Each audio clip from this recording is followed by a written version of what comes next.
మహోన్నతుని చాటున నివసించువాడే సర్వశక్తి నీడను విశ్రమించువాడు. మహోన్నతుని చాటున నివసించువాడే సర్వశక్తి నీడను విశ్రమించువాడు. ఆయనే నాకు ఆశ్రయము, నా కోట, నేను నమ్ముకును నా దేవుడని నేను యెహోవాని గూర్చి చెప్పుచున్నాను. ఆయనే నాకు ఆశ్రయము, నా కోట, నేను నమ్ముకును నా దేవుడని నేను యెహోవాని గురించి చెప్పుచున్నాను. వేటగాని ఊరిలో నుండి ఆయన నిన్ను విడిపించును, నాశనకరమైన తెగులు రాకుండా నిన్ను రక్షించును. వేటకాని ఊరిలో నుండి ఆయన నిన్ను విడిపించును, నాశనకరమైన తెగులు రాకుండా నిన్ను రక్షించును. ఆయన తన రెక్కలతో నిన్ను కప్పును, ఆయన రెక్కల క్రింద నీకు ఆశ్రయం కలుగును. ఆయన సత్యము కీడమును డాలునై ఉన్నది. ఆయన తన రెక్కలతో నిన్ను కప్పును, ఆయన రెక్కల కింద నీకు ఆశ్రయం కలుగును. ఆయన సత్యము కేడమును డాలునై ఉన్నది. రాత్రి వేళ కలుగు భయమునకైనను, పగటి వేళ ఎగురు బాణమునకైనను, రాత్రి వేళ కలుగు భయమునకైనను, పగటి వేళ ఎగురు బాణమునకైనను, చీకటిలో సంచరించే తెగులునకైనను, మధ్యాహ్నం మందు పాడుచే రోగమునకైనను నీవు భయపడుకుందువు. చీకటిలో సంచరించి తెగులకైనను, మధ్యాహ్నం మందు పాడుచే రోగమునకైనను నీవు భయపడకుందు. నీ ప్రక్కన 1000 మంది పడినను, నీ కుడి పక్కన 10,000 మంది కూలినను అపాయం నీ యొద్దకు రాదు.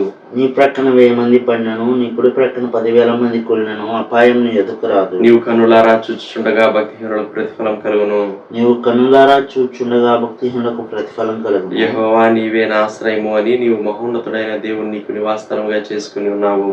యెహోవా నీవే నా ఆశ్రయము అని నీవు మహోన్నతుడైన దేవుని నీకు నివాస స్థలముగా చేసుకుని ఉన్నావు. నీకు అపాయం ఏమీ రాదు, ఏ తెగులును నీ గుడారం సమీపించదు. నీకు అపాయం ఏమీ రాదు, ఏ తెగులును నీ గుడారమును సమీపించదు. నీ మార్గములన్నిటిలో నిన్ను కాపాడుటకు ఆయన నిన్ను గురించి తన దూతలకు ఆజ్ఞాపించును. నీ మార్గములన్నిటిలో నిన్ను కాపాడుటకు ఆయన నిన్ను గూర్చి తన దూతలకు ఆజ్ఞాపించును. నీ పాదములకు రాయి తగలకుండా వారు నిన్ను తమ చేతుల మీద ఎత్తి పట్టుకుందరు. నీ పాదములకు రాయి తగలకుండా వారిని తమ చేతుల మీద ఎత్తి పట్టుకుందరు. నీవు సింహములను నాగుపామును త్రొక్కెదవు, కొదమ సింహములను భుజంగములను అనగ త్రొక్కెదవు. నీవు సింహములను నాగుపాములను తొక్కెదవు, కొదమ సింహముల భుజంగములను అనగ. అతను నన్ను ప్రేమించున్నాడు గనుక నేను అతని తప్పించదను, అతడు నా నామం ఎరిగిన వాడు గనుక నేను అతని గనపరచదను. అతడు నన్ను ప్రేమించుచున్నాడు గనుక నేను అతను తప్పించదను, అతడు నా నామం ఎరిగిన వాడు గనుక నేను అతని గనపరచదను. అతడు నాకు మొర్రపెట్టగా నేను అతనికి ఉత్తరం ఇచ్చదను, శ్రమలో నేను అతనికి తోడై ఉండేదను, అతను విడిపించి అతని గొప్ప చేసేదను. అతడు నాకు మొర్రపెట్టగా నేను అతనికి ఉత్తరం ఇచ్చేదను, శ్రమలో నేను అతనికి తోడై ఉండేదను, అతన్ని విడిపించి అతని గొప్ప చేసేది. దీర్ఘాయు చేత అతనిని తృప్తిపరచదను, నా రక్షణ అతనికి చూపించదను. దీర్ఘాయు చేత అతన్ని తృప్తిపరచదను, నా ఆమేన్. వాక్యాన్ని ధ్యానం చేసుకుందాం. అపోస్తలుడైన పౌలు ఎఫెసీయులకు రాసిన పత్రిక 4వ అధ్యాయం 7వ వచనం చదువుకుందాం. అయితే మనలో ప్రతివానికిని క్రీస్తు అనుగ్రహించు వరము యొక్క పరిమాణము చొప్పున కృప ఇయ్యబడెను. అర్థం చేసుకున్నాం. పరిశుద్ధుడా, ప్రేమ కలిగిన దేవా, మీకు స్తోత్రాలు నాయన. కృపామయుడా, మీకు స్తోత్రాలు. సర్వకృపానిధి, మీకు స్తోత్రాలు. మీ కృప చొప్పునే మీరు మమ్మల్ని వెతికి రక్షించుకున్నారు. మీ బిడ్డలుగా మమ్మల్ని అంగీకరించారు. మీ శ్రేష్టమైన రక్షణతో మమ్మల్ని అలంకరించారు. అందుకే మీకు స్తోత్రాలు. నీ పరిపూర్ణతలో నుండి కృప వెంబడి కృప మా జీవితాల్లోనికి మీరు అందిస్తూ ప్రవహింపచేస్తూ మమ్మల్ని నడిపిస్తున్న విధానం కొరకు స్తోత్రాలు. అనుదినము వేకునే మీ సన్నిధిని వెదికే భాగ్యము, వేకునే మా తండ్రి మీరు అనుగ్రహించే ఆత్మీయ ఆహారాన్ని అందుకోవడానికి కూడా మీరు సహాయం చేస్తున్నారు. మీకు స్తోత్రాలు. మా ఆత్మల్ని మీరు పోషిస్తున్నారు. మీకు వందనాలు. మా ఆత్మీయ జీవితాన్ని గురించి తండ్రి మీరు ఈ యొక్క తండ్రి నాయన సంకట పరిస్థితుల్లో మీరు కలిగిన శ్రద్ధను బట్టి నాయన మీరు మా ఇళ్ళు చూపిస్తున్న అత్యాసక్తిని బట్టి అత్యధికమైన ప్రేమను బట్టి మీకు స్తోత్రంలో చెల్లించుకుంటున్నాం. ఉదయకాలం కూడా మీరు మాతో మాట్లాడండి. మీ మెల్లనైన స్వరాన్ని మాకు వినిపించండి. నన్ను తండ్రి మరి మిమ్మల్ని కూర్చిన తండ్రి ఇంకా అవేర్నెస్, జ్ఞానము ఇంకా తండ్రి అధికము చేసుకోవడానికి సహాయం చేయండి. మిమ్మల్ని అర్థం చేసుకోవడంలో మా తండ్రి మిమ్మల్ని ప్రేమించడంలో, మిమ్మల్ని వెంబడించడంలో, మిమ్మల్ని సేవించడంలో మమ్మల్ని మా తండ్రి బలపరచండి, ముందుకు నడిపించండి. మీ నామాన్ని మహింపరచుకోండి. తోడై ఉండుమని యేసు నామంలోనే ప్రార్థిస్తున్నాం తండ్రి, ఆమేన్. అపోస్తలుడైన పౌలు ఎఫెసు పట్టణంలో ఉన్న మరి సంఘానికి తాను రాసిన పత్రికలో నుంచి ఒక మాట మనం చదువుకున్నాం. అది ఎఫెసీయులకు రాసిన పత్రిక 4వ అధ్యాయం 7వ వచనం. అయితే మనలో ప్రతివానికిని క్రీస్తు అనుగ్రహించు వరము యొక్క పరిమాణము చొప్పున కృప ఇయ్యబడెను. దేవుని బిడ్డలంగా దేవుని చేత అంగీకరించబడిన తర్వాత, ఆయన సంఘములో చేర్చబడిన తర్వాత మనలో ప్రతి వానికి దేవుడు కొంత సామర్థ్యాన్ని అనుగ్రహిస్తూ వచ్చాడు. లేక ఇక్కడ రాయబడిన మాట, మీలో ప్రతి వానికిని క్రీస్తు అనుగ్రహించు వరము యొక్క పరిమాణము చొప్పున. దేవుడు తన బిడ్డలకు ఒక తలాంతు లేకపోతే ఒక వరము, ఒక సామర్థ్యాన్ని, కనీసం ఒకటి లేక ఇంక అనేకమైన సామర్థ్యాలను, లేకపోతే ఆ వరములను, తలాంతులను, ఆ పొటెన్షియాలిటీస్ని దేవుడు అనుగ్రహిస్తూ వస్తాడు. ఇక్కడ రాయబడిన మాట ఏంటంటే, మీలో ప్రతివానికిని క్రీస్తు అనుగ్రహించు వరము యొక్క పరిమాణము చొప్పున కృప ఇవ్వబడు. మనలో దేవుడి పెట్టిన వరము, మనకు దేవుడు అనుగ్రహించిన సామర్థ్యం యొక్క పరిమాణము చొప్పున, క్వాంటిటీ చొప్పున ఆ దేవుడు కృప అనుగ్రహిస్తూ వస్తాడు. ఆయన ఇచ్చిన వరము యొక్క పరిమాణము చొప్పున ఆయన మనకు కృప అనుగ్రహిస్తూ, ఆ కృప చొప్పున ఆయన మనల్ని బలపరిచేవాడుగా ఉన్నాడు. ఆ కృప చొప్పున ఆయన మనల్ని నడిపించేవాడుగా ఉన్నాడు.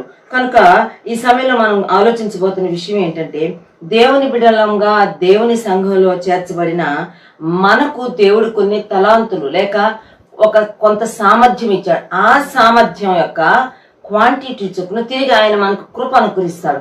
ఆ కృపను ఆధారం చేసుకుంటూ, ఆ కృపను బట్టి బలము తెచ్చుకుంటూ, స్థానిక సంఘం యొక్క క్షేమాభివృద్ధి కొరకు నేను పని చేయవలసిన వారంగా ఉన్నాం.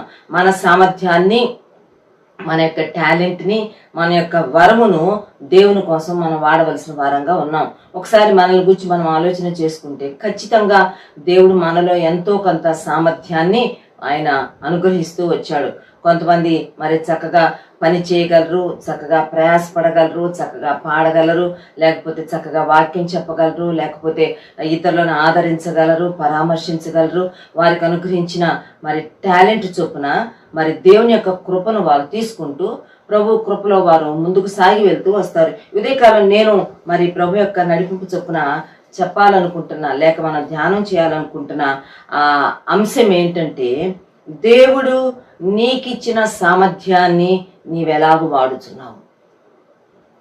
దేవుడు నీలో పెట్టిన పొటెన్షియాలిటీస్ని, దేవుడు నీకు ఇచ్చిన ఆ సామర్థ్యాన్ని, నీకు ఇచ్చిన ఎబిలిటీస్ని నీవు ఎలాగూ వాడుతున్నావు. వాటిని దేవుని కృపను ఆధారంగా చేసుకుని దేవుని మహిమార్థంగా వాడుతున్నావా, సద్వినియోగం చేస్తున్నావా, లేక దుర్వినియోగం చేస్తున్నావా? వాటిని వాడకుండా, నీకు దేవుడు అనుగ్రహించిన సామర్థ్యాన్ని వాడకుండా దాన్ని నిర్వీర్యం అయిపోయేటట్లుగా, అది వేస్ట్ అయిపోయేటట్టు చేస్తున్నావా, లేక అది మరి ప్రయోజనకరంగా సద్వినియోగం చేస్తున్నావా అనేది ఉదయకాల సమయంలో మనం ఆలోచించబోతున్న విషయం. కనుక దేవుడు మనకిచ్చిన సామర్థ్యాన్ని మనం ఎలాగూ వాడుతున్నాము. మత్తయి సువార్త 25వ అధ్యాయంలో యేసుప్రభు ఒక ఉపమానం చెప్పాడు. ఒక యజమాని తాను దేశాంతరం పోతూ తన దాసులకు ఒక్కొక్కరికి ఒక్కొక్క వారి కెపాసిటీస్ని బట్టి, వారి యొక్క సామర్థ్యాన్ని బట్టి వారికి తలాంతులు ఇస్తూ వెళ్ళాడు.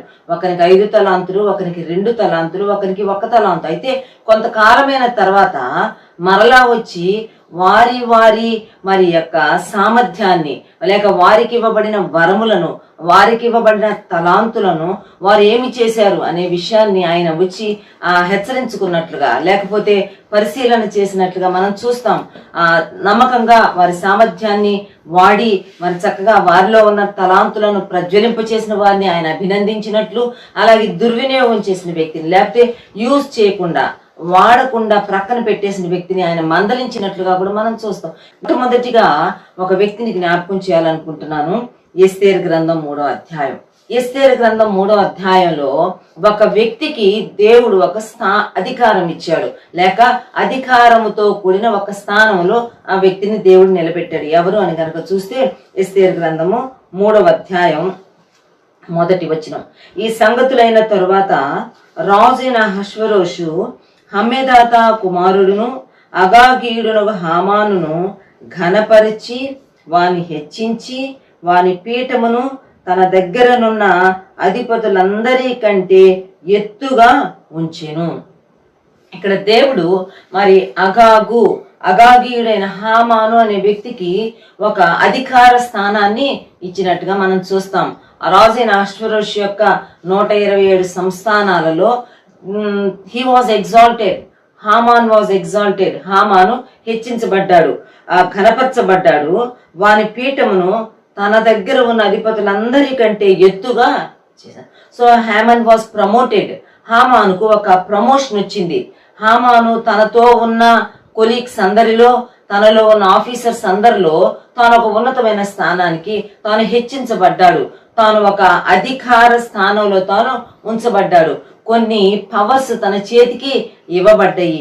రాజైన అహష్వేరోషు తర్వాత ఈ యొక్క 127 సంస్థానాలలో నిర్ణయాలు చేయడానికి ఒక అధికారపూర్వకమైన స్థానంలో హామాను ఉంచబడ్డాడు. ప్రియులారైతే ఉదయకాలం మనం ఆలోచించబోతుంది ఏంటంటే, హామాను తనకు దేవుని ద్వారా ఇవ్వబడిన అధికారాన్ని దేనికి వాడాడు?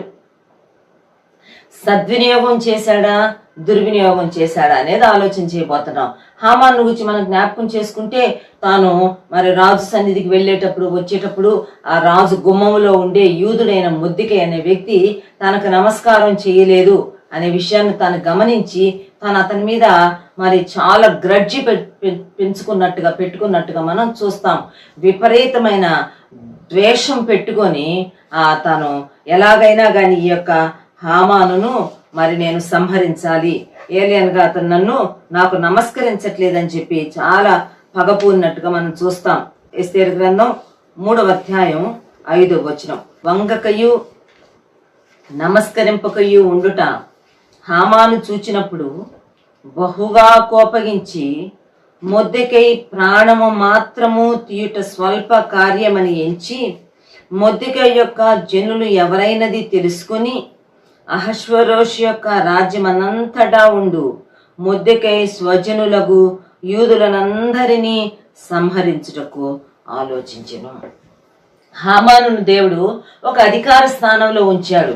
అయితే ఒక యూదుడైన మొర్దెకై తన ముందు వంగలేదు, తనకు నమస్కరింపలేదు అనే విషయాన్ని తాను దాన్ని చాలా సీరియస్ గా తీసుకొని మొర్దెకైని చంపేసేయాలి, మొర్దెకై యొక్క ప్రాణం మాత్రం తీయడం స్వల్పకార్యం కాబట్టి నాకున్న అధికారం చొప్పున నాకున్న పవర్తో నేను ఏమన్నా చేయగలను, నేను ఎంతవరకు చేయగలనంటే అసలు ఈ మొర్దెకై ఏ జనానికి సంబంధించిన వ్యక్తో ఆ జనాలందరినీ ఈ యొక్క 127 సంస్థానాలు ఉండకుండా మట్టు పెట్టిస్తాను అని చెప్పి తాను ఒక ప్రతిజ్ఞ పూని దాన్ని అమల్లో పెట్టడానికి తాను ముందుకు అడుగులు వేసుకుంటూ వెళ్ళినట్టుగా మనం చూస్తాం. కనుక ఇక్కడ మనం ఆలోచించవలసిన విషయం ఏంటంటే, హామానును దేవుడు ఒక స్థానంలో ఉంచాడు. హామానుకు దేవుడు ఒక అధికార స్థానం ఇచ్చాడు. అయితే అధికార స్థానంలో ఉన్న హామాను తన అధికారాన్ని దుర్వినియోగం చేశాడు. ఒక రకంగా చెప్పాలంటే, ఏ దేవుడైతే తనకు ఆ స్థానం ఇచ్చాడో ఆ దేవునికి సంబంధించిన ప్రజలైన యూదులందరినీ సమూల నాశనం చేసేయాలని, ఒక్కరు కూడా ఉండకుండా యూదులందరూ మట్టు పెట్టబడాలని ఒక భయంకరమైన నిర్ణయం చేశాడు. దాన్ని అమల్లో పెట్టడానికి కూడా అడుగులు వేసుకుంటూ వెళ్ళిపోయాడు.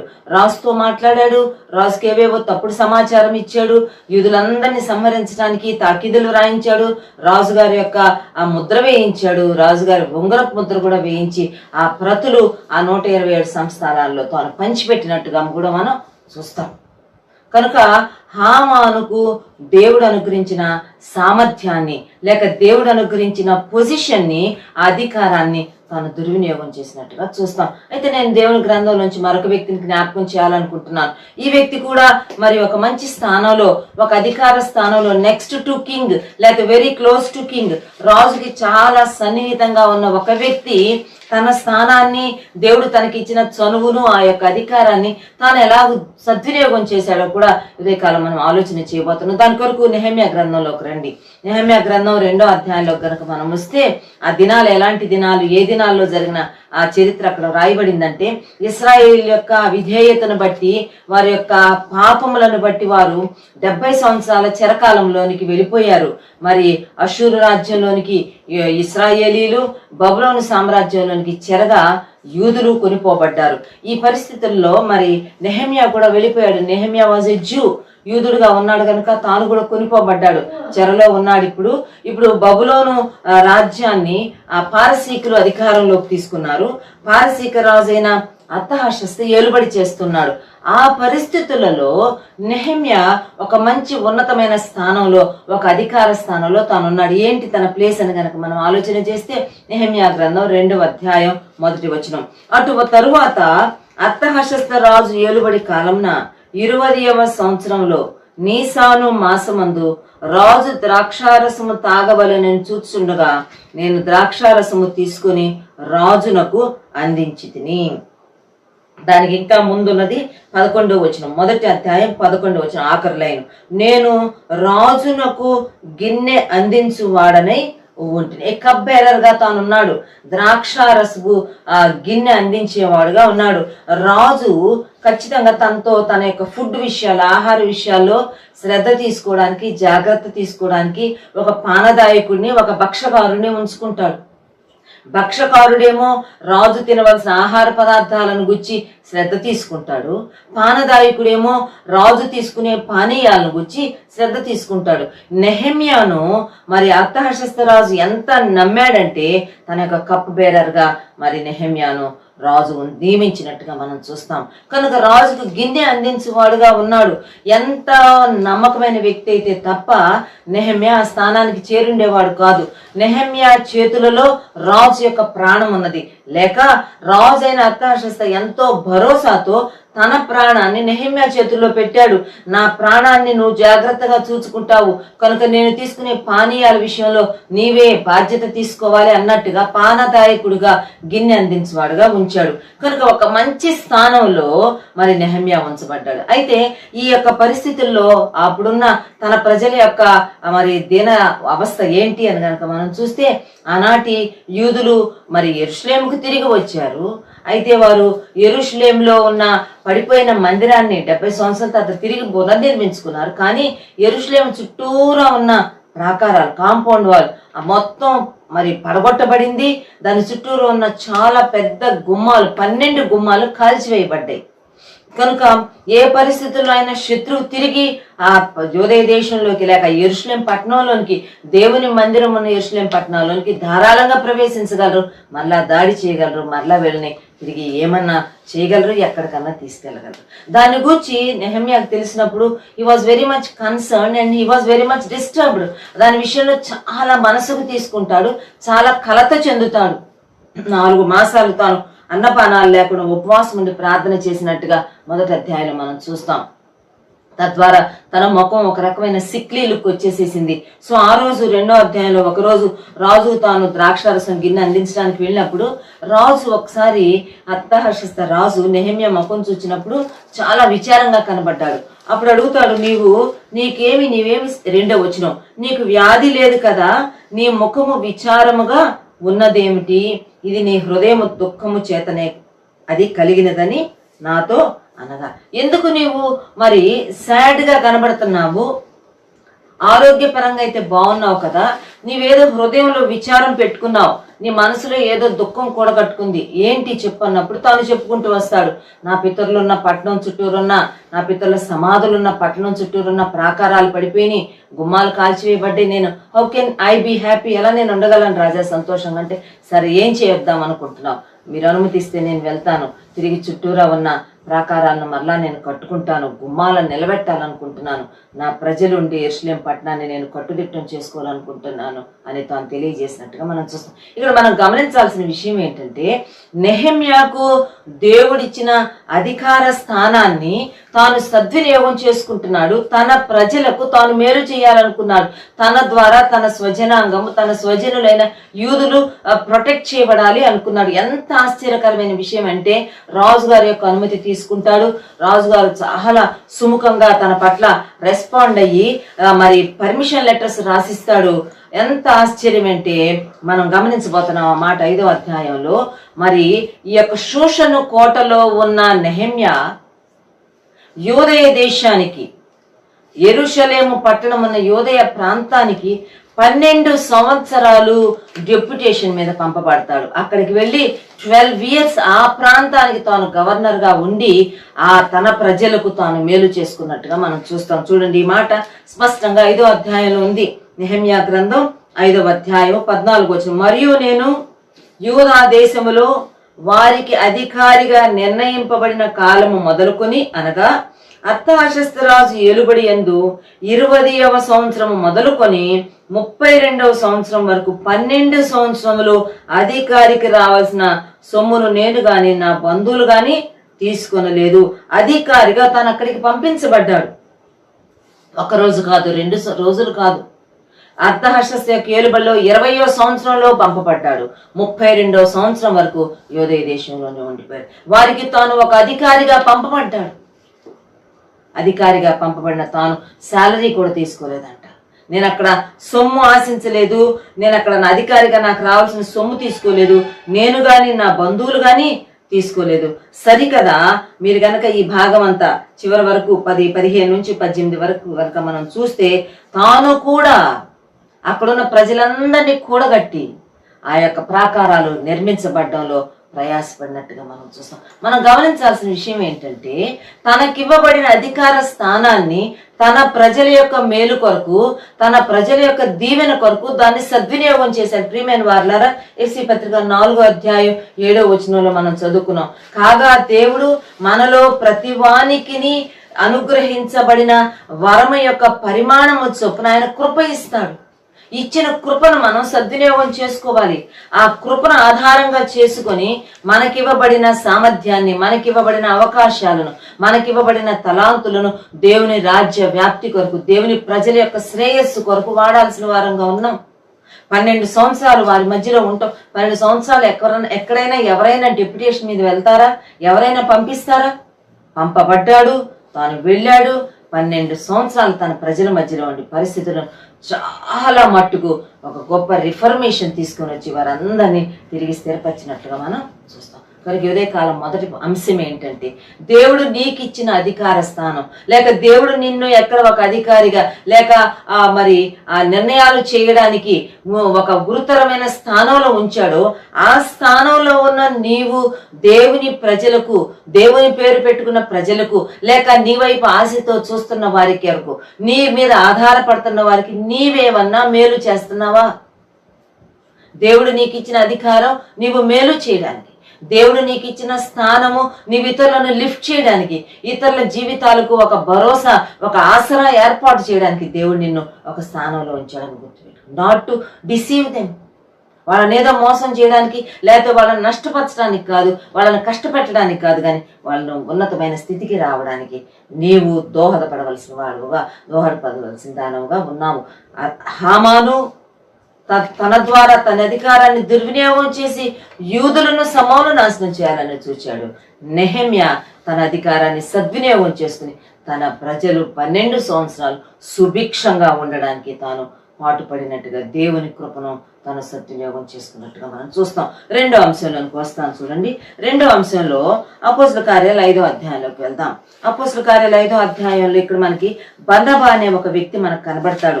ఈ బర్నబా అనే వ్యక్తి he was a rich man, అతడు ధనవంతుడు అనే విషయం వ్రాయబడింది. చూడండి, అపోస్తలుల కార్యాలు 4వ అధ్యాయం 36, 37 వచనాలు నేను చదువుతాను. కుప్రలో పుట్టిన లేవీయుడగు యోసేపు అను ఒకడు ఉండెను. ఇతనికి అపోస్తలులు హెచ్చరిక పుత్రుడు అని అర్థమిచ్చు బర్నబా అను పేరు పెట్టి ఉండిరి. ఇతడు భూమి గలవాడై ఉండి దానిని అమ్మి దాని వెల తెచ్చి అపోస్తలుల పాదముల యొద్ద పెట్టెను. ఇక్కడ మరి బర్నబా అనే ఒక వ్యక్తి మనకు కనబడతాడు. అతని అసలు పేరు యోసేపు. ఇతడు మరి కుప్ర ప్రాంతానికి చెందినవాడు. అతను ఒక లేవీయుడు. అయితే ఇతను గూర్చిన విషయం ఏంటంటే, అతడు హీ వాజ్ రిచ్ ఇనఫ్, గొప్పవాడు. అతడికి చాలా పొలాలు ఉన్నాయంట, అతనికి భూములు ఉన్నాయంట, మంచి ల్యాండ్ లార్డ్. అయితే ఇతని దగ్గర మనం బర్నబా దగ్గర మనం గ్రహించబోతున్న రెండో విషయం ఏంటంటే, తన దగ్గర ఉన్న ఐశ్వర్యాన్ని, తనకున్న సంపదను, లేక తనకున్న భూములను తాను అమ్మి ఆ డబ్బు తీసుకుని వచ్చి అపోస్తలుల పాదం యొద్ద పెడుతూ వచ్చాడు. పరిస్థితులు ఏంటంటే, ఆనాడు యేసు ప్రభుని నమ్ముకున్న వారు మరి సంఘంలో చేర్చబడుతూ వచ్చారు. యేసు ప్రభుని నమ్ముకున్న వారు యేసు ప్రభుని నమ్ముకున్నందుకు వారి స్వజనుల చేత ఎన్నో రకాలుగా బాధ పెట్టబడ్డారు. వారిని మరి ఒట్టి చేతులతో తరిమేశారు. మీరు యేసు ప్రభుని నమ్ముకున్నారు, వెళ్ళిపోండి అని చెప్పి కష్టాల పాలు చేశారు, కన్నీటి పాలు చేశారు. బట్టలు లేకుండా, తిండి లేకుండా, ఆస్తులు పోగొట్టుకుని వారు వచ్చి సంఘంలో చేరిపోతూ వచ్చారు. దానికి పేతురు, యాకోబు, యోహాను వీళ్ళందరూ బాధ్యత వహించి నాయకత్వం వహించి నడిపిస్తూ వచ్చారు. ఆ దినాల్లో ఆనాటి సంఘము లేక సంఘంలో చేర్చబడిన ప్రభు బిడ్డలు పోషించబడడానికి ఆ సంఘంలో ఉన్న ధనవంతులైన వారు, ఆస్తిమంతులైన వారు వారికున్న ఆస్తులను అమ్మి ఆ డబ్బంతా తీసుకొచ్చి అపోస్తల పాదాల దగ్గర పెడుతూ వచ్చారు. అపోస్తలు ఆ డబ్బును వాడి ప్రతి ఒక్కరి యొక్క అవసరాలు తీర్చడానికి ఆ ఖర్చును వారు భరిస్తూ వచ్చారు. కనుక వారికి ఉన్నదంతా సమిష్టిగా ఉంచుకుంటూ వచ్చారు. భూములైనా ఇండ్లైనా కలిగిన వారందరూ వాటిని అమ్మిన వాటి వెల తీసుకొచ్చి అపోస్తల పాదాల దగ్గర పెడుతూ వచ్చారు. అలాగే ప్రతి ఒక్కరి అవసరాలు తీర్చబడుతూ వచ్చినాయి. ఆ దినాలలో బర్నబా అనే ఈ వ్యక్తి నిస్వార్థమైన మనసుతో, ప్రేమ కలిగిన విశాలమైన మనసుతో, తన సంపద, తన యొక్క ఆస్తి, తనకు పొలాల మీద వచ్చే డబ్బు ఇతరులు కూడా అనుభవించాలి, ఇతరుల అవసరాలు తీర్చబడాలి అని చెప్పి తనకున్న భూములమ్మి ఆ డబ్బులు తీసుకొచ్చి అపోస్తల పాదాల దగ్గర పెట్టాడు. అపోస్తలు దానిని సంఘం యొక్క శ్రేయస్సు కొరకు, సంఘంలో చేర్చబడిన విశ్వాసుల యొక్క అవసరాలు తీర్చడానికి వాడుతూ ముందుకు వెళ్ళారు. ఇది రెండవ అంశం. ప్రియులారా, దేవుడు మనకిచ్చిన ధనమును దేనికోసం మనం వాడుతున్నాం? మన కోసం వాడుకోవాలి, మన పిల్లల కోసం వాడుకోవాలి. అంత మాత్రమే కాకుండా అది దేవుని సంఘం యొక్క క్షేమాభివృద్ధి కొరకు, దేవుని ప్రజల యొక్క శ్రేయస్సు కొరకు కూడా మనం దాన్ని ఖర్చు పెట్టవలసిన వారంగా ఉన్నాం. మనం దాన్ని వినియోగించవలసిన వారంగా ఉన్నాం. దుర్వినియోగం చేయడానికి వీల్లేదు. దేవుడు నీకు ఇచ్చిన డబ్బుని నీవు దుర్వినియోగం చేయడానికి వీల్లేదు. దేవుడు నీకు ఇచ్చిన డబ్బుని నీవు దేవుని ప్రజలకు ఏదో ఒక రకంగా అది ఆశీర్వాద కారణంగా ఉండేటట్లుగా నీవు ఆలోచించాలి, నీవు ప్లాన్ చేయాలి. నీవు ఇతరుల అవసరాలు తీర్చడంలో నీ చేయి చాపవలసిన వారంగా మనం దేవుని సంఘం కోసం, దేవుని కోసం మన డబ్బును మనల్ని ఒక సంపన్నమైన స్థితిలో ఒక మరి ఆలోచించాల్సిన అవసరం లేని, చింతలేని స్థితిలో ఉంచిన ప్రభు కొరకు మన డబ్బును సద్వినియోగం చేయవలసిన వారంగా ఉన్నాం. అయితే రెండో వ్యక్తి నేను జ్ఞాపకం చేస్తాను. తనకున్న డబ్బుని తాను దుర్వినియోగం చేశాడు. ఇదే అపోస్తల కార్యాలు 8వ అధ్యాయంలో మనం ఆ భాగాన్ని చూస్తాం. అపోస్తల కార్యాలు 8వ అధ్యాయంలో ఒక వ్యక్తి మనకు కనబడతాడు. ఆ వ్యక్తి మరి సంఘంలో చేరాడు. ఆ వ్యక్తి మారు మనసు పొందినట్టుగా కూడా మనకి కనబడుతుంది. చూడండి, ఆ వ్యక్తిని గురించి రాయబడిన మాట అపోస్తల కార్యాలు 8వ అధ్యాయం 13వ వచనం. ఈ వ్యక్తి పేరు సీమోను. ఈ సీమోను అనే వ్యక్తి ఒకప్పుడు గారడీలు చేసేవాడు. 11వ వచనంలో అతడు బహుకాలము గారడీలు చేయుచు తన చుట్టూ ఉన్న వారిని విభ్రాంతి పరిచినందున వారు అతనిని లక్ష్య పెట్టిరి. గారడీలు చేస్తా ఉండేవాడు, మంత్రతంత్రాలు జిమ్మిక్స్ చేస్తా ఉండేవాడు, ఎంతో మందిని ఆ అటెన్షన్ ని డ్రా చేశాడు, ఎంతో డబ్బులు కూడా ఎర్న్ చేశాడు. అటువంటి సీమోను ఒక టైం వచ్చినప్పుడు ఈ యొక్క ఫిలిప్పు ఆ ప్రాంతాల్లో సువార్త ప్రకటిస్తా ఉంటే ఇప్పుడు సీమోను కూడా ప్రభువుని నమ్ముకున్నాడు. 8వ అధ్యాయం 13వ వచనం. అప్పుడు సీమోను కూడా నమ్మి బాప్తిస్మము పొంది ఫిలిప్పును ఎడబాయకుండి సూచక క్రియలను గొప్ప అద్భుతములను జరుగుట చూచి విభ్రాంతి నొందెను. మొదటి 11వ వచనంలో తాను చేసిన గారడీల ద్వారా అనేకులు విభ్రాంతి పరుస్తూ వచ్చాడు. అయితే తాను మారుమనసు పొంది బాప్తిసం తీసుకున్న తర్వాత సువార్తికుడైన ఫిలిప్పుతో పాటు తాను ఉంటున్న దినాలలో సువార్తికుడైన ఫిలిప్పు ద్వారా దేవుడు జరిగించిన సూచక్రియల అద్భుతాలను చూసి తాను కూడా విభ్రాంతి పొందుతూ వచ్చాడు. He was surprised. చాలా అంతకుముందు జనాలను అబ్బురపరిచేవాడు, ఇప్పుడు తాను ఆశ్చర్యపోతా వచ్చాడు. ఎలా చేస్తున్నారు వీళ్ళు, ఎలా చేస్తున్నారు ఈ సూచక్రియలు, ఎలా చేస్తున్నారు ఈ యొక్క అద్భుతాలని ఆశ్చర్యపోయాడు. అయితే విచారం ఏంటంటే మారిన సీమోను, మారినట్టుగా మారు మనసు పొంది బాప్తిస్మం తీసుకున్నట్టుగా ఉన్న గారడీ వాడైన సీమోను తాను అంతరంగంలో మారలేదు. డబ్బు మీద మనసు పోలేదు, డబ్బు సంపాదించాలి అనే మనసు, లేకపోతే జనాలను విభ్రాంతి పరచాలి, జనాలను తన వైపు మళ్లించుకోవాలనే ఆ మనసు తనలోంచి పోలేదు. ఒకనొక దినం వచ్చింది, తాను చేసిన ఒక దుష్ట కార్యం ఏంటంటే తన దగ్గర ఉన్న ద్రవ్యం అంతా మూట కట్టి తీసుకొని వస్తున్నాడు. తీసుకొని వచ్చి ఇప్పుడు పేతురు యోహానులను కలుసుకుంటున్నాడు. పేతురు యోహానుల దగ్గరికి వస్తున్నాడు. ఎందుకంటే వారు ఇతరుల మీద చేతులుంచి ప్రార్థన చేస్తే వారు పరిశుద్ధాత్మను పొందుతూ ఉన్నారు, తద్వారా వారు భాషలు మాట్లాడుతూ ఉన్నారు. ఇదంతా చూసేటప్పటికి తాను ఇదేదో ఒక మంత్రం తంత్రం అనుకున్నాడు, ఇదేదో ఒక గారడీ విద్య అనుకున్నాడు. ఇప్పుడు ఏం చేస్తున్నాడంటే 18-19 వచనాలు. అపోస్తలులు చేతులు ఉంచుట వల్ల పరిశుద్ధాత్మ అనుగ్రహింపబడినని సీమోను చూచి వారి ఎదుట ద్రవ్యము పెట్టి, నేనెవని మీద చేతులుంచుదునో వాడు పరిశుద్ధాత్మను పొందునట్లు ఈ అధికారము నాకీయుడని అడిగెను. అందుకు పేతురు, నీవు ద్రవ్యమిచ్చి దేవుని వరము సంపాదించుకొందునని తలంచుకొనినందున నీ వెండి నీతో కూడా నశించును గాక. దేవుని వరమును డబ్బులతో కొనాలనుకున్నాడు, అది ఒక అధికారం అనుకున్నాడు. తన దగ్గర ఉన్న ద్రవ్యం అంతా మూట కట్టి తెచ్చి మరి పేతురు యోహానుల దగ్గర పెట్టి అంటున్నాడు, ఇదిగోండి మీకు ద్రవ్యం ఇస్తున్నాను, ఈ డబ్బులు తీసుకోండి, అధికారం నాకు ఇవ్వమని అడుగుతున్నాడు. పేతురు గద్దించే, ద్రవ్యం ఇచ్చి దేవుని వరం సంపాదించుకోవాలనుకున్నా, నీ వెండి నీతో కూడా. ఈ రెండవ అంశం మనం గ్రహించాల్సిన విషయం ఏంటంటే, దేవుడు మనకిచ్చిన డబ్బుని ప్రియులారా మరి ప్రభు యొక్క కృపలో భారతదేశంలో ఉన్న భారతదేశము ఒకప్పుడు పేద దేశము అయితే ఆ తర్వాత మనం ఎంతో ఒక రకంగా మనం గొప్పవారం అయ్యాము. ఒక 10 సంవత్సరాల క్రితం, ఒక 20 సంవత్సరాల క్రితం మన ఆర్థిక పరిస్థితులు, ఇప్పుడు మన ఆర్థిక పరిస్థితులు, మన కుటుంబ పరిస్థితులను కనుక మనం జ్ఞాపకం చేసుకుంటే వీఆర్ క్వైట్ రిచ్.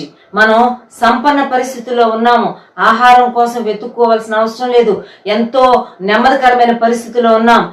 1వ తారీఖు వచ్చేటప్పటికి వేలల్లో జీతాలు మన చేతుల్లోకి వస్తున్నాయి, వేలల్లో పెన్షన్స్ మన చేతుల్లోకి వస్తున్నాయి. ఎన్నో రకాలైన రాబడి కలిగి మరి ఆర్థికంగా నెమ్మదికరమైన పరిస్థితిలో ఉన్న మనము ఇప్పుడు దేవుడు మన చేతిలోకి పంపుతున్న ఈ ద్రవ్యాన్ని, దేవుడు మన చేతిలోకి పంపుతున్న ఈ ధనాన్ని దేవుని కోసం వాడవలసిన వారంగా ఉన్నాము. దేనికోసం వాడుతున్నామో ప్రశ్నించుకోవాల్సిన వారంగా ఉన్నాము. బర్నబా తన చేతిలోకి వచ్చిన ద్రవ్యాన్ని స్థానిక సంఘం యొక్క విశ్వాసుల యొక్క అవసరాలు తీర్చబడ్డానికి తాను దాన్ని సద్వినియోగం చేస్తే, గారడీ వాడైన సీమోను తను సంపాదించుకున్న ద్రవ్యాన్ని మరి చాలా మూర్ఖమైన అజ్ఞానమైన అంధకార మార్గాలలో ద్రవ్యమిచ్చి పరిశుద్ధాత్మ దేవుని వరాన్ని కొనాలని చూచాడు.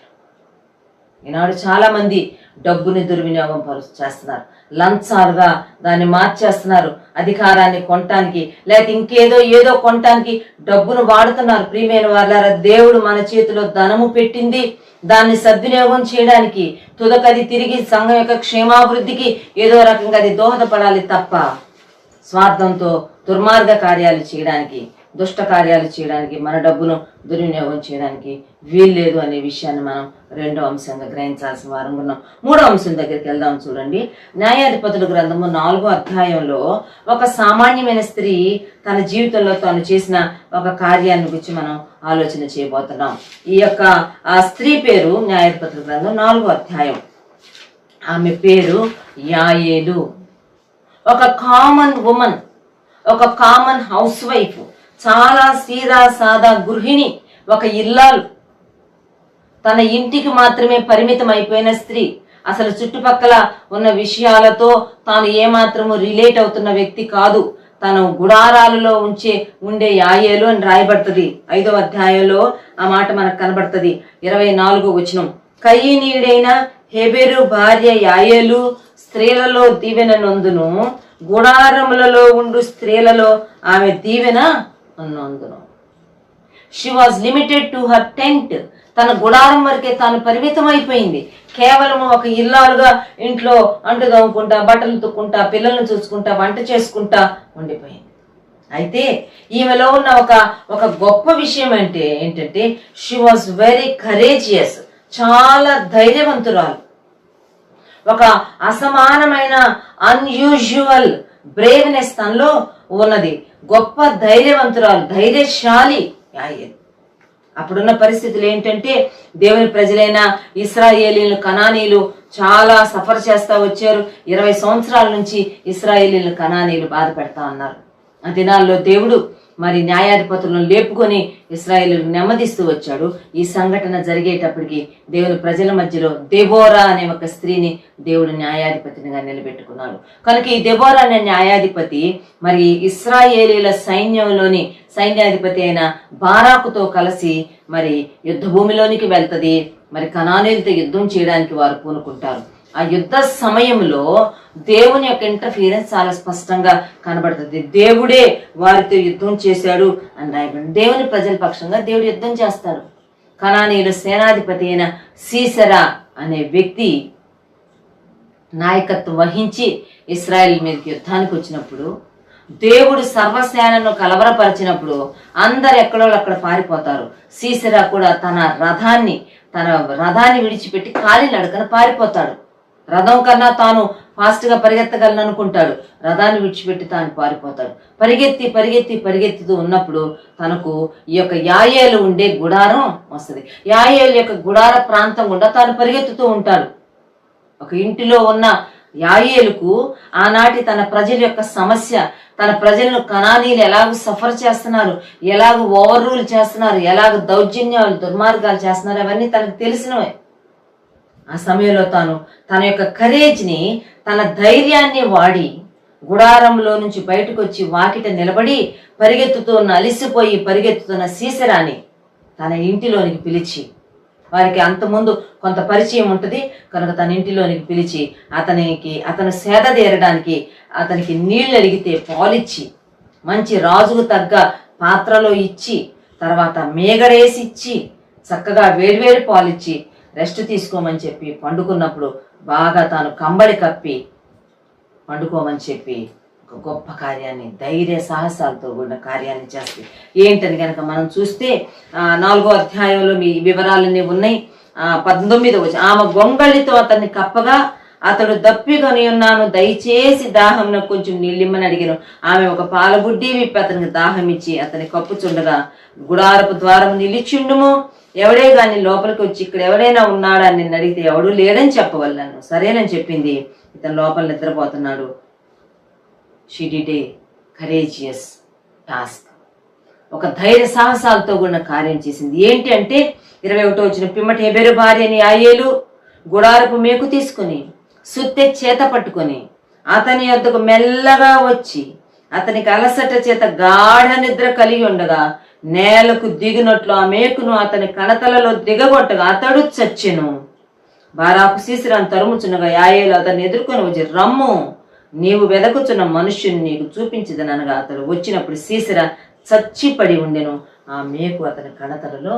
ప్రియమైన వారలారా, యాయేలుకు దేవుడిచ్చిన ధైర్యం దేవుని ప్రజలైన ఇశ్రాయేలీల యొక్క విడుదల కోసం వాడింది. దేవుని ప్రజలైన ఇశ్రాయేలీల మీద ఉన్న కనానీల కాడిని విరగొట్టడానికి వాడింది.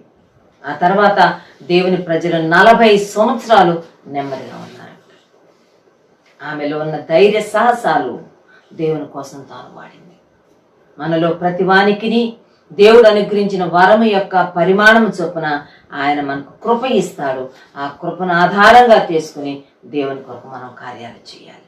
యాయేలు యొక్క ధైర్యాన్ని దేవుని ప్రజల యొక్క విడుదల కోసం, విశ్రాంతి కోసం, నెమ్మది కోసం ఖర్చు పెట్టింది. ప్రియమైన వారలారా, నీవు కూడా ఒకవేళ you may be very courageous, very Brave, చాలా ధైర్యవంతుడివేమో, చాలా ధైర్య సాహసాలు కలిగిన వ్యక్తివేమో. అయితే నీ ధైర్యాన్ని, నీ సాహసోపేతమైన మనస్తత్వాన్ని దేనికోసం వాడుతున్నావు? దుర్మార్గపు పనులు, దుండగా చేసే పనులు చేయడానికి వాడుతున్నావా? లేక సంఘం యొక్క క్షేమాభివృద్ధి కొరకు, నీ కుటుంబ క్షేమాభివృద్ధి కొరకు నువ్వు వాడుతున్నావా? నీవు ఆలోచించుకో. నేను మరొక వ్యక్తిని కూడా జ్ఞాపకం చేస్తాను. మార్కు సువార్తలో చూడండి, ఇక్కడ మరొక వ్యక్తి 6వ అధ్యాయంలో కనబడతారు. ఈమె పేరు హేరోదియా. ఈమె కూడా చాలా భయంకరమైన ధైర్యవంతురాలు, విపరీతమైన ధైర్యం ఉన్నది. ఈమె చేసిన కార్యం ఏంటో చూద్దాం. చూడండి, మార్కు సువార్త 6వ అధ్యాయం. ఇక్కడ హేరోదు యొక్క సహోదరుడైన ఫిలిప్పు భార్య, ఈమె పేరు. దీని గురించిన ప్రస్తావన మత్తయి సువార్తలో కూడా మనకి కనబడుతుంది. హేరోదు సహోదరుడైన ఫిలిప్పు యొక్క భార్య, ఈమె పేరు హేరోదియా. ఈమెతో హేరోదు ఒక అక్రమ సంబంధంలో ఉంటున్నాడు. అలా చేయడంలో చాలా భయంకరమైన దుర్మార్గమైన కార్యాన్ని ఆమె చేస్తుంది. తన భర్తను విడిచిపెట్టేసి లేక తన భర్త చంపబడతాడు, తానొచ్చి హేరోదుతో అక్రమ సంబంధంలో ఉంటా ఉంది. ఇటువంటి పరిస్థితుల్లో బాప్తిస్మ ఇచ్చే యోహాను ఒకరోజు హేరోదియాన్ని ఖండిస్తాడు. నువ్వు చేస్తున్న పని చాలా తప్పు, నువ్వెలాగూ ఈ కార్యాన్ని చేస్తావు అని చెప్పి హేరోదును ఖండిస్తాడు. ఈ విషయం హేరోదియాకు తెలుస్తుంది. హేరోదియా అతని మీద పగబడుతుంది. చాలా ధైర్యవంతురాలు, తెగింపుతో కూడిన ఆ స్త్రీ భర్తను కాదని మరి తన భర్త యొక్క అన్న దగ్గర చేరి అక్రమ సంబంధం, అక్రమ జీవితం జీవిస్తుంది. తనలో ఉన్న తప్పును ఎత్తి చూపించినందుకు తప్పు దిద్దుకోవడానికి బదులు, జీవితాన్ని సరిచేసుకోవడానికి బదులు పాపం చేయడానికి తెగింపుతో కూడిన ధైర్యం కలిగిన హేరోదియా తిరిగి తన ధైర్యాన్ని, ధైర్య సాహసాన్ని ఎంత దుర్మార్గమైన పనికి దాన్ని వాడిందంటే, ఒకరోజు హేరోది యొక్క పుట్టుక దినం వస్తుంది. తన జన్మదిన సందర్భంగా హేరోదియా కుమార్తె చక్కగా నాట్యం చేస్తుంది. ఆమె యొక్క అద్భుతమైన నాట్యాన్ని చూచి అడుగుతాడు, నువ్వు చాలా బాగా చేశావు అని చెప్పి 22వ వచనంలో, నీకు ఇష్టమైనది ఏదైనాను నన్ను అడుగుము, నేను నీకు ఇచ్చేదను. నీవు నా రాజ్యంలో సగము మట్టుకు ఏమడిగినా నేను ఇస్తాను అని అమ్మాయితో చెప్తాను. చాలా బాగా నాట్యం చేశావు, నేను చాలా ఎగ్జైట్ అయ్యాను, నీకేం కావాలో చెప్పు అని అంటే, ఈ అమ్మాయి వెళ్ళి తల్లిని అడుగుతుంది. ఏమడగమంటావు రాజునంటే, ఈ యొక్క హేరోదియా భయంకరమైన విపరీతమైన దెయ్యపు ధైర్యం కలిగిన హేరోదియా ఏమైనా సలహా ఇస్తుందంటే, ఆమె వెళ్ళి నేనేమి అడిగేదనని తన తల్లిని అడుగు, ఆమె బాప్తిస్మ ఇచ్చు యోహాను తల అడుగుము అని. బాప్తిస్మ ఇచ్చు యోహాను ప్రభువుకు ముందు నడుస్తున్న వ్యక్తి, ప్రభు యొక్క మార్గాన్ని సిద్ధపరచడానికి వచ్చిన వ్యక్తి, రోషము కలిగిన ప్రవక్త, ఏమాత్రం మోమాటము లేకుండా పరిశీలన శాస్త్రులను నిలదీసి వారిలో ఉన్న తప్పులను చూపిస్తున్న అంత గొప్ప ప్రవక్త అయిన బాప్తిస్మ ఇచ్చే యోహానును తల నరికించి ఆ తల ఒక పల్లెలో పెట్టి తీసుకురావాలి. అంత ఘోరం అండి. రాజు ఏం చేయలేకపోతారు. సైనికులు ఆజ్ఞాపిస్తారు. వాళ్ళు వెళ్ళి అప్పటికే చెరసాల్లో వేయబడున్న బాప్తిస్మ ఇచ్చే యోహాను యొక్క తల నరికి ఆ తల ఒక పల్లెంలో తెచ్చి కూతురికి ఇస్తారు. ఆ అమ్మాయికి ఇస్తే ఆ అమ్మాయి ఆ తల తీసుకుని వెళ్ళి ఆ తల్లికి ఇచ్చిందంటే ఎంత ఘోరం. హేరోదియాకు దేవుడు పెట్టిన, హేరోదులో ఉన్న ఆ యొక్క డేరింగ్నెస్, ఆ డేర్నెస్, ఆ ధైర్యాన్ని దేనికి వాడిందంటే ఒక దుష్కార్యం చేయడానికి వాడింది.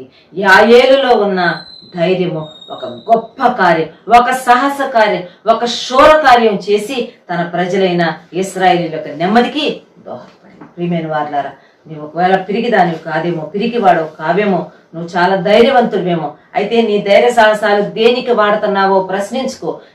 మొదటిది అధికారాన్ని సద్వినియోగం చేసుకున్న నెహెమ్యా, రెండోది తన దగ్గరున్న ఆస్తిపాస్తుల్ని, ధనాన్ని సద్వినియోగం చేసుకున్న బర్నబా, మూడోది తన యొక్క ధైర్య సాహసాలను దేవుని ప్రజల యొక్క నెమ్మది కోసం వాటిని పణంగా పెట్టిన కాల సమయంలో ప్రభు మనతో మాట్లాడుతున్నాడు. దేవుడు మనలో ప్రతి వానికిని తాను అనుగ్రహించిన వరం యొక్క పరిమాణం చొప్పున కృప ఇస్తాడు. ఆ కృపను దుర్వినియోగం చేయడానికి వీల్లేదు. ఆ కృపను సద్వినియోగం చేసి మన జీవితాలను సార్థకం చేసుకోవాలి. మన జీవితాల యొక్క పరమార్థాన్ని మనం అర్థం చేసుకోవాలి.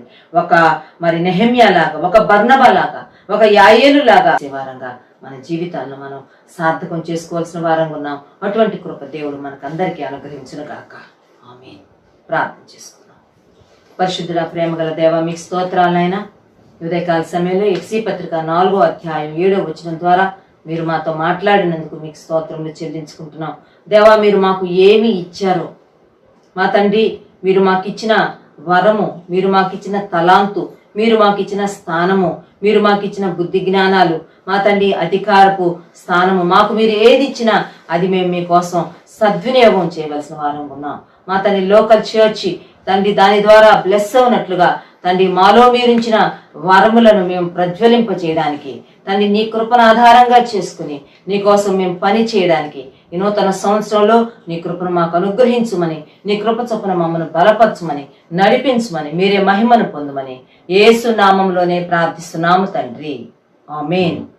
యేసుక్రీస్తు వారి కృప, దేవుని ప్రేమ, పరిశుద్ధాత్మని అన్యోన్య సహవాసం సదాకాలం మనకు తోడై ఉండును గాక. ఆమేన్.